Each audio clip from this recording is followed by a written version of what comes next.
ഈശോമിശിഹായ്ക്ക് സ്തുതിയായിരിക്കട്ടെ. യെശയ്യായുടെ പുസ്തകം 22-ാം അധ്യായം. ജെറുസലേമിന്റെ മേൽവിധി. ദർശനത്തിന്റെ താഴ്വരയെക്കുറിച്ചുണ്ടായ അരുളപ്പാട്. ആഹ്ലാദിച്ചട്ടഹസിച്ച് ഇളകിമറിയുന്ന ജനമേ, നിങ്ങളെല്ലാവരും പുരമുകളിൽ കയറുന്നതെന്തിന്? നിങ്ങളുടെ മരിച്ചവർ വാളിനിരയായവരോ യുദ്ധത്തിൽ കൊല്ലപ്പെട്ടവരോ അല്ല.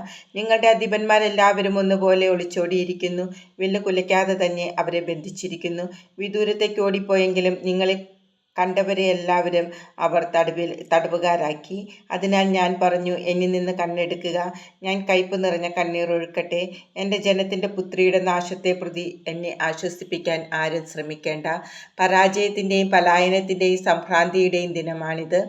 സൈന്യങ്ങളുടെ ദൈവമായ കർത്താവ് അയക്കുന്ന ദിനം.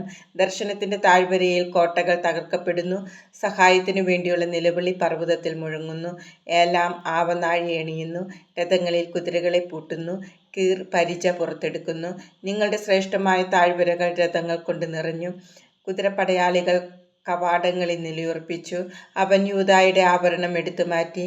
അന്ന് നീ കാനന മന്ദിരത്തിലെ ആയുധങ്ങളിലേക്ക് നോക്കി. ദാവീദിന്റെ നഗരത്തിന്റെ കോട്ടയിൽ ഏറെ പിളർപ്പ് കണ്ടു. താഴത്തെ കുളത്തിലെ ജലം നീ കെട്ടി നിർത്തി. നീ ജെറുസലേമിലെ വീടുകൾ എണ്ണുകയും കോട്ടയുറപ്പിക്കാൻ വീടുകൾ പൊളിക്കുകയും ചെയ്തു. പഴയ കുളത്തിലെ ജലം ശേഖരിക്കാൻ വേണ്ടി ഇരുമതിലുകൾക്കുമിടയിലായി നീ ഒരു ജലസംഭരണി നിർമ്മിച്ചു.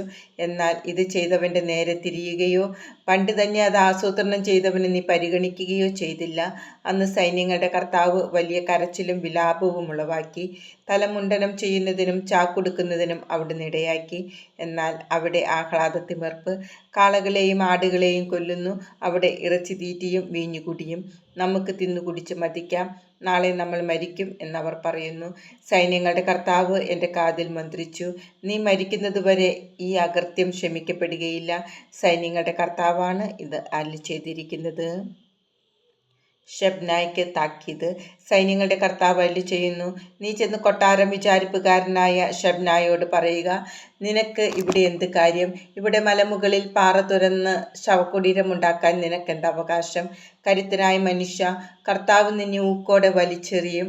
അവിടുന്ന് നിന്നിൽ പിടിമുറുക്കി ഒരു പന്ത് പോലെ ചുരുട്ടി കറക്കി കറക്കി വിശാലമായ ദേശത്തേക്ക് ചുഴറ്റിയെറിയും.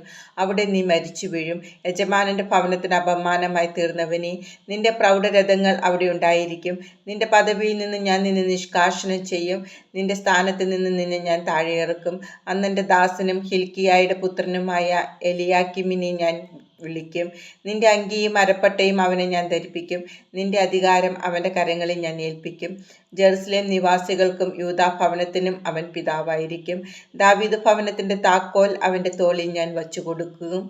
അവൻ തുറന്നാൽ ആരും അടയ്ക്കുകയോ അവൻ അടച്ചാൽ ആരും തുറക്കുകയോ ഇല്ല. ഒരു കുറ്റി പോലെ ഉറപ്പുള്ള സ്ഥാനത്ത് ഞാൻ അവനെ സ്ഥാപിക്കും. അവൻ പ്രതിഭവനത്തിന് മഹത്വത്തിൻ്റെ സിംഹാസനമായി ഭവിക്കും.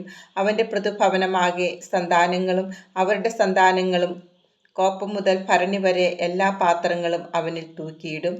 സൈന്യങ്ങളുടെ കർത്താവ് അരുളി ചെയ്യുന്നു, അന്ന് ഉറപ്പുള്ള സ്ഥാനത്ത് സ്ഥാപിച്ചിരുന്ന കുറ്റി പറഞ്ഞു പോകും.